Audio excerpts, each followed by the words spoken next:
Hi friends, carrot halwa ఎలా చేయాలో మీకు చూపిస్తా. ఫస్ట్ క్యారెట్స్ని వాష్ చేసుకొని లైట్గా పొట్టు తీసి తురుముకోవాలి. తురుముకున్న తర్వాత డ్రై ఫ్రూట్స్, కాజు, బాదాము, కిస్మిస్, తర్వాత ఇలాచి పౌడర్ని దంచుకోవాలి. తర్వాత నెయ్యి వేసుకొని డ్రై ఫ్రూట్స్ని వేయించుకోవాలన్నమాట. వేయించుకున్న తర్వాత క్యారెట్ని కూడా దాంట్లో పచ్చివాసన పోయేంతసేపు వేయించుకున్నాక హాఫ్ బాయిల్ అయిన తర్వాత బెల్లం వేసుకోవాలి. అట్లా బెల్లం వేసుకొని కరిగించుకోవాలి. ఇలాచీని మేము పౌడర్ చేసుకుంటున్నాం అన్నమాట, దంచుకొని.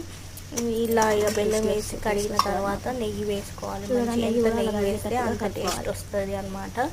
తర్వాత మనం వేయించి పెట్టుకున్న డ్రై ఫ్రూట్స్ దాంట్లో వేసి కలుపుకోవడమే. అంతే ఫ్రెండ్స్, సింపుల్గా టేస్టీగా స్వీట్ క్యారెట్ హల్వా రెడీ అయ్యాడే. ఇంకా చేసుకొని తినేయడం. మీరు ట్రై చేసి కామెంట్ చేయండి. మా పప్పు రెడీ ఉన్నాడు తినడానికి.